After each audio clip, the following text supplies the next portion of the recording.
Nuclear wars have completely destroyed Earth in the near future, making it nearly impossible to live on it. As a result, a team of colonists is dispatched to the moon to establish a base for future colonies.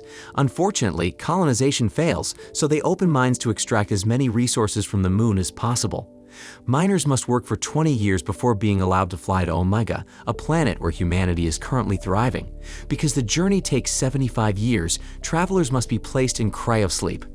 50 years have passed since humanity first landed on the moon, resulting in the birth of many children who are tired of living in the mines and being stuck in a routine.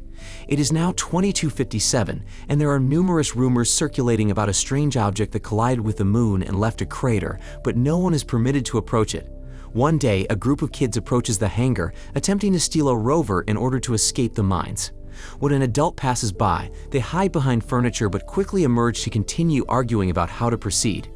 Dylan tries to activate the rover by touching something, but instead sets off an alarm. While everyone else is arguing, Caleb examines a small capsule in his hands and considers how they got here. Caleb's father died, and since he has no family left after his mother died 7 years ago, he'll be sent to Omega to be adopted by a new family. He'll still be a child when he arrives, thanks to cryosleep. Caleb does not want to leave because all of his friends are here, but his complaints are ignored, and he is told that he will leave in 3 days after an incoming meteor shower has passed. Caleb recalls his father Michael teaching him not to be afraid of the very high ladders around the base. They climb one together, and as they gaze at the stars, Michael tells him about the stars and how family members who have passed away are still with them in spirit. He also wants Caleb to see the crater before he dies. Caleb returns to that location to relive the memory, and he is soon joined by his best friends Dylan, Borny, and Marcus. They are saddened to learn that Caleb will be leaving them soon, but they are also aware of his father's final wish, so Dylan suggests that they go on one last adventure together and sneak out of the base to see the crater. They begin by stealing a number of useful tools for the journey, and while they are going over their findings, Caleb is visited by an officer who brings him the small capsule containing Michael's ashes. During lunch, the boys realize they'll need base passcodes to leave. Dylan decides to approach Addison, a girl who has no friends because she recently moved from Earth and everyone thinks she's strange.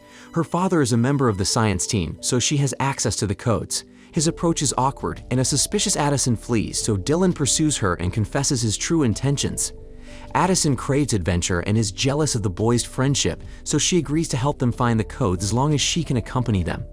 Back in the present, Caleb pulls a wire from a rover and silences the alarm just as lockdown is declared.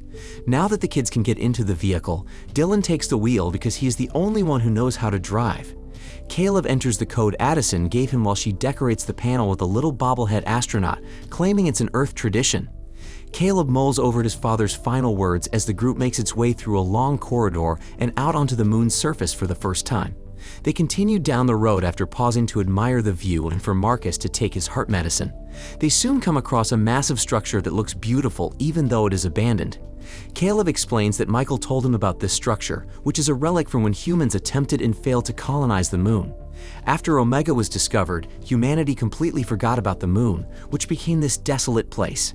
Addison doesn't see the big deal because it's only 20 years and then you get to leave, but she's the daughter of a higher up and doesn't know the truth.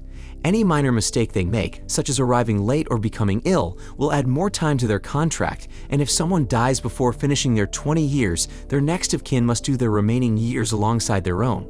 It's all a ruse to keep the families working here indefinitely. Addison apologizes for her rudeness and makes amends by telling the guys about Earth, including trees, the blue sky, and the ocean. They stop the rover after a while and put on suits before going for a walk. Addison has a better suit because she comes from a higher position, and the boys are taken aback by how beautiful she is. They get out of the vehicle and immediately start playing with gravity, enjoying how high they can jump. They also see Earth for the first time and are taken aback by how blue it appears. Addison is inspired to teach the boys about baseball after seeing Earth. They replace regular equipment with stones and sticks, but gravity causes the rock to fly too far away when struck. The boys don't understand the concept of running through the bases, so Addison takes a moment to herself.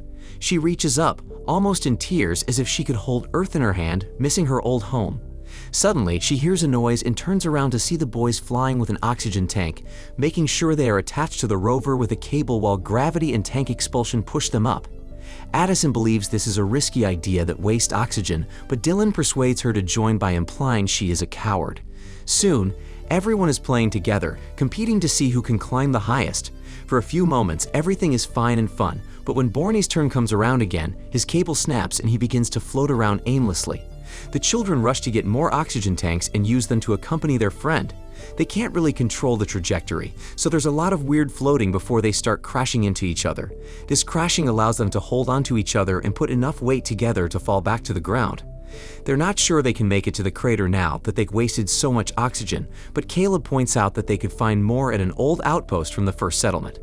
Borny is opposed to the idea because he has heard from his brother that the outpost is haunted. Dylan calls him out and calls Borny's brother a loser, so Borny insults Dylan's family in return. This starts a fight, which Marcus tries to break up, but instead becomes involved in. Caleb yells in the midst of the chaos, reminding them that this is not the way to spend their final days together. The boys reconcile and apologize to each other. When they finally arrive at the outpost, it is completely dark inside. As the group walks down a corridor, they notice some human shapes and scream in terror, but when they turn on the lights, they realize it's just a bunch of mannequins. Addison notices that this isn't an outpost, but rather a house that was supposed to serve as a model for moon colonization. As they look around, Dylan explains to Addison that his father ran away from everything, which explains Borny's comments. Caleb sees a mannequin and is reminded of his father, who used to tell him stories about his mother. The kids eventually discover oxygen tanks and a large amount of food in the storage area and decide to spend the night there. After the feast, they light a fire and Addison tells them more stories about Earth, such as all the lost cultures and belief systems. She also admits that her parents divorced. Her mother left with her brother to Omega, so they'll be in cryosleep for 75 years, and Addison won't be able to communicate with him. When Borny presses a mysterious button, music begins to play, and they discover the house is controlled by a main computer, making Caleb realize how unfair it is that so many nice things, such as art, were abandoned. Furious hatred for the system dominates their mood, and the kids decide to begin destroying the house. They smashed everything except the main computer, jumped on the bed to have a pillow fight, and ran through every room in the house without a care. Later, when most boys are sleeping, Addison remains awake, and Caleb joins her. He expresses that Dylan is his most important friend because he shared his food with Caleb when he didn't have any, and he also expresses concern about what will happen to Dylan after he is gone. Caleb makes Addison promise to be Dylan's friend and supporter after Caleb departs. The kids get back on the rover in the morning, but after a few hours of driving, the battery dies. While the boys argue about what to do, Addison sends out a distress signal, stating that due to the lockdown, it will be several hours before a rescue team arrives. This gives them enough time to walk to the crater and return to be rescued later. The kids put on their suits again and walk for a while until they reach the massive crater. Caleb remembers Michael and how his father made him promise to visit the crater one day, and he hopes he's proud. They are astounded to discover a glowing structure surrounded by strange pillars when they look inside. One of these pillars bears the inscription, "The past is never far away." There's also a door on the floor that opens unexpectedly, and the kids descend the stairs into a corridor with breathable air. They eventually find a room with nothing but a fake tree in the center of a black circle and a phrase about skies left behind. Addison recognizes this type of room and begins frantically pressing on the walls until a panel opens up, revealing a button. When she pushes it, a white light engulfs the room and they are suddenly transported to Earth, where the boys see nature for the first time and how blue the sky is for the first time in their lives. Walking around and touching things reveals that it is only a hologram, but they still think it is a fantastic experience. Caleb discovers a star on the floor, and the hologram ends as he removes the panel, beneath which he discovers his mother's ashes and a photograph of his parents together. Caleb finally understands what Michael wanted and takes the picture for himself, leaving Michael's ashes alongside his wife's. Caleb is now very upset because he still does not want to leave the moon because it is his true home. Dallin, on the other hand, points out that everyone's dream is to leave this garbage hole and live a happy life in Omega, so Caleb shouldn't squander it. His father would never have wanted him to. Marcus collapses unexpectedly because he is feeling ill. It turns out that being outside lowers his blood pressure. The group assists him in leaving the building so they can go get his medicine, but once outside, they discover the meteor shower has finally begun. Borny is terrified, but Caleb encourages him, and soon everyone is running under the shower, carrying Marcus and dodging meteors as they fall around them. The boys are quick and reach the rover in minutes, but a meteor strikes Addison and causes her to fall, forcing her to hide behind a rock. When the boys realize she's gone, Borny stays at the rover to give Marcus his medicine, while Caleb and Dylan return to find Addison. Dylan is knocked out by a meteorite as they approach her. Fortunately, the suits come with a repair gun, and they use it to seal the cracks in Dylan's helmet before they resume running. The meteors are too close, and Caleb falls while carrying Dylan, but Addison helps him up, and they make it safely to the rover.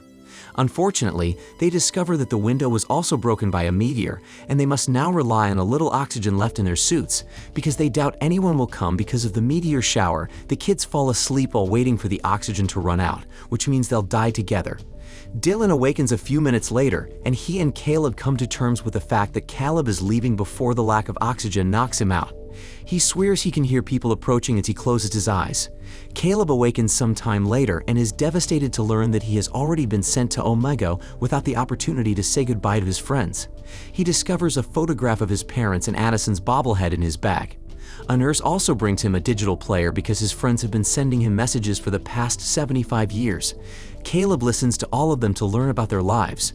Marcus started a baseball team, and Addison started a strike to improve the miners' contracts. Borney was appointed as the lead administrator as a result of their efforts. Dylan and Addison married, had children, and even grandchildren. Caleb is both saddened and relieved to hear their friends' voices changing as they grow up without him.